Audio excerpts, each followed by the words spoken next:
You scroll through your phone and see it again. Another flawless beach, another infinity pool melting into the horizon, another smiling influencer holding a coconut like it's a sacred artifact, and for a second you feel it, that tug in your chest telling you paradise is out there waiting. But what if I told you that just outside the frame, beyond that perfectly cropped shot, there's a reality no one wants to show? A side of paradise that smells like sewage, echoes with protest chants, and carries the quiet pain of people paying the real price for your dream vacation, because behind every viral travel clip is a place struggling to survive its own popularity. And tonight we're pulling back the filter to reveal what travel influencers never show you, starting in Bali, Indonesia, the island that became a global symbol of spiritual escape, yoga retreats, smoothie bowls, and sunrise swings. Yet beneath the Instagram glow, rivers once considered sacred are now choked with plastic bottles and discarded flip-flops. Beaches are cleaned every morning only to be buried again by afternoon tides of trash. And families who have lived there for generations can no longer afford rent, because foreign investors buy land to build luxury villas, turning villages into exclusive resorts, pushing locals farther inland, forcing them to commute hours just to work as cleaners, cooks and drivers in the very paradise they can no longer live in.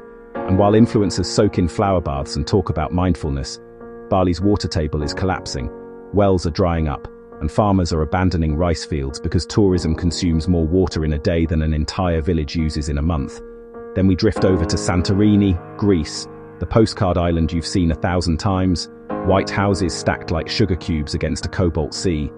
But what you don't see is the daily invasion of cruise ship passengers flooding narrow streets, shoulder to shoulder, locals trapped in their own homes, unable to leave because human traffic jams block every path.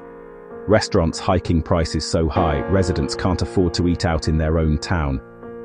Garbage trucks unable to pass through crowds, forcing trash to pile up in alleyways.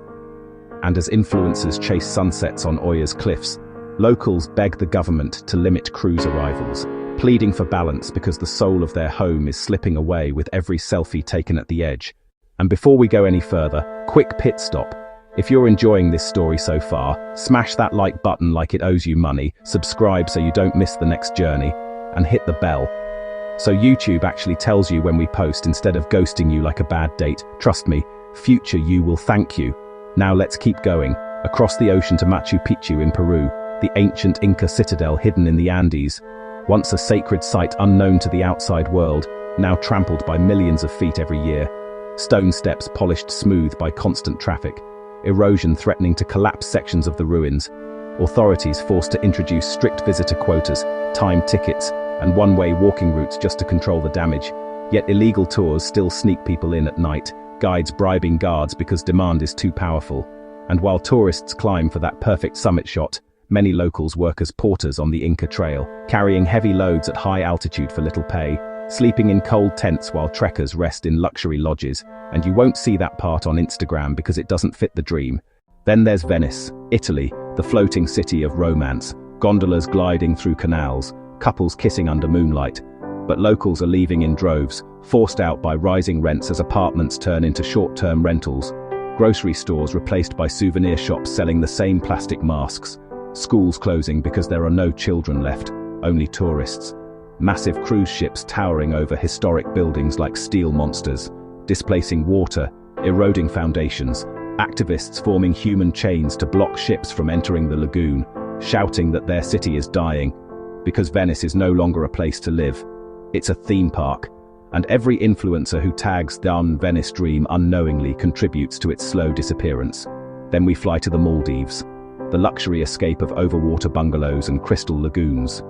But what the drone shots never show is Thilafushi, also known as Trash Island, where most of the country's waste ends up. Mountains of garbage burning under the sun, releasing toxic smoke, workers picking through trash with bare hands, plastic washing back into the ocean, coral reefs suffocating, fish dying, while tourists sip champagne just a few miles away, unaware their paradise produces tons of waste every single day, waste the islands don't know how to manage. And while influencers float in private pools, entire communities fear rising sea levels, knowing their homes may vanish within decades due to climate change. A crisis fueled partly by the same global travel industry selling their land as a luxury escape. And then there's Dubai, the city of gold, skyscrapers piercing the clouds, influencers posing in supercars and private jets. But behind that glamour are migrant workers from South Asia living 10 to a room, passports confiscated, working 12-hour days in extreme heat to build those towers, some never returning home. And while social media celebrates rooftop pools and luxury brunches, these stories remain buried because they don't fit the fantasy. In Thailand, Maya Bay on Phi Phi Lay became so overcrowded after the movie The Beach that coral reefs were destroyed, boats churning shallow waters, sunscreen polluting the sea, fish populations collapsing, authorities forced to close the bay for years to let nature recover, a powerful reminder that even paradise has limits. Yet influencers kept posting old photos pretending it was open, fueling demand, proving how powerful curated images can be. And then there's the dark truth about wildlife tourism. Elephants giving rides in Thailand, tigers sedated for selfies, dolphins trapped in small pools for shows, places marketed as sanctuaries, but actually exploiting animals for profit, while influencers smile on their backs, unaware or uncaring about the chains, hooks, and brutal training methods used to break their spirits, and every like fuels the industry, making cruelty look cute. And we haven't even touched on the cultural impacts. How in many destinations, local traditions are watered down to entertain tourists. Sacred rituals turned into photo opportunities. Elders watching their heritage become a product. Young people abandoning traditions to work in tourism because it pays more. And slowly the authentic soul of a place fades, replaced by what sells best online. And let's be honest, most influencers aren't villains. Many started just wanting to share their journeys, but the algorithm rewards extremes, perfection, fantasy. So they wake up at 4 a.m. to avoid crowds, crop out trash, remove locals from frames, use drones to make empty beaches look private, creating an illusion that no one else is there, selling a dream that doesn't exist. And when you arrive, reality hits. Packed streets, overpriced food, long lines, environmental damage, and sometimes disappointment. But the influencer has already moved on to the next paradise, leaving behind a destination struggling with the aftermath of fame. And then there's the carbon footprint, the endless flights, short trips, constant movement, each journey adding to climate change, melting glaciers in Iceland that influencers race to photograph before they disappear, ironically contributing to the very destruction they document. And locals there watch ice caves collapse, roads wash away, storms grow stronger, while tourists treat it like a playground. And in Nepal, Morocco, Peru, everywhere, the same pattern repeats. Tourism brings money, yes, but also dependency. And when pandemics or wars happen, entire economies collapse because they relied too much on visitors, leaving people with nothing. And this isn't about guilt, tripping travelers. It's about awareness, about understanding that paradise is not a product. It's a living place with real people, real problems, real limits. And maybe the saddest part is that many locals don't even recognize their homes anymore, hearing foreign languages more than their own, watching traditions disappear, seeing their kids grow up serving drinks to strangers instead of learning ancestral crafts. And while some influencers are starting to show responsible travel, most still chase the perfect shot because that's what pays the bills. And we, the audience, reward it. We double tap the dream, save the location, add it to our bucket list without asking what it costs. And somewhere in Bali, a farmer watches his field dry up. In Venice, an old shop owner closes for the last time.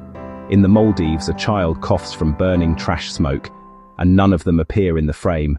And maybe the real dark side of paradise isn't pollution or crowds, it's that we've turned the world into content, places into backdrops, cultures into aesthetics, forgetting these are homes, not sets, lives, not props. And before we wrap up, quick reminder. If this video made you think, laugh, or slightly question your next vacation plans, go ahead and like it, subscribe, and hit that bell so you don't miss future documentaries. Consider it your passport to smarter travel. No long airport lines required. And as you plan your next trip, ask yourself, what am I really chasing? The place or the image of it? Because paradise doesn't need a filter, it needs respect. And if we don't change how we travel, how we share, how we consume these destinations, we may wake up one day to find all the paradises we loved have vanished, leaving behind only photos and regrets. And maybe the greatest travel flex isn't saying you've been everywhere, but showing you cared when you were there. Because the world doesn't need more influencers, it needs more guardians, people willing to see beyond the frame, listen to locals, travel slower, spend locally, respect culture, and leave a place better than they found it. Because the real beauty of travel isn't in the picture you post, it's in the impact you leave behind. And that's the story you'll never see on your feed, but it's the one that truly matters. Before we close, we'll leave you with beautiful places. Enjoy these uninterrupted cinematic scenes.